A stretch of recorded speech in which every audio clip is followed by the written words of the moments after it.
شمع علم زمانے میں جلاتے جاؤ،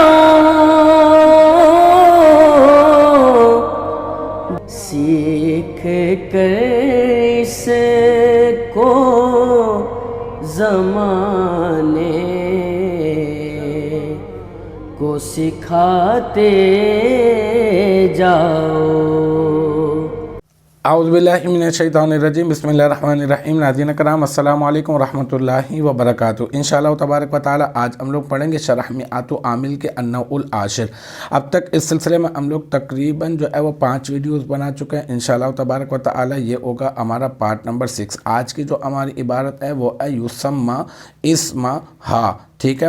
اب یہاں پہ جو ہے یہ جو یسمّا ہے یہ اصل میں جو ہے یہ میں نے اس کو مجہول پڑھا، اور مجہول پڑھنے کی وجہ یہ ہے کہ مطلب اس کے اس طرح سے پڑھنے کی وجہ یہ ہے کہ یہاں پر جو ہے اس کا ترجمہ اسی طرح سے آتا ہے کہ نام رکھا جاتا ہے، اس کے اسم کا نام رکھا جاتا ہے۔ تو ترجمے میں آپ دیکھیں مجہول والا ترجمہ ہی یہاں پر جو ہے وہ مناسب بیٹھے گا، تو اسی وجہ سے جو ہے وہ یسمّا جو ہے نا وہ ہم نے پڑھ لیا۔ اس کے جو ہے نا یہاں پر یہ صیغہ واحد مذکر غائب ہے، یا علامت مضارع بتا رہی ہے کہ یہ صیغہ واحد مذکر غائب ہے۔ اس میں ہوا ضمیر مرفوع متصل مستتر راجع بسو الجزء الاول، ٹھیک ہے نا، راجع بسو الجزء الاول اس کا نائب الفاعل، کیونکہ فعل مجہول میں ہم لوگ نائب الفاعل نکالتے ہیں، تو راجع بسو نائب الفاعل، راجع بسو الجزء الاول اس کا نائب الفاعل، اور اسم یہ مضاف، اور ہا ضمیر مضاف الیہ، مضاف اپنے مضاف الیہ سے مل کر مرکب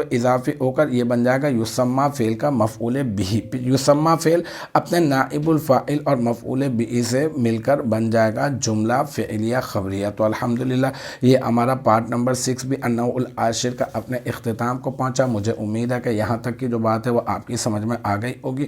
انشاءاللہ تبارک و تعالی نیکسٹ ٹائم اگلی ویڈیو اگلی کلاس کے ساتھ ملاقات ہوگی۔ جب تک آپ اپنا بہت خیال رکھیے گا۔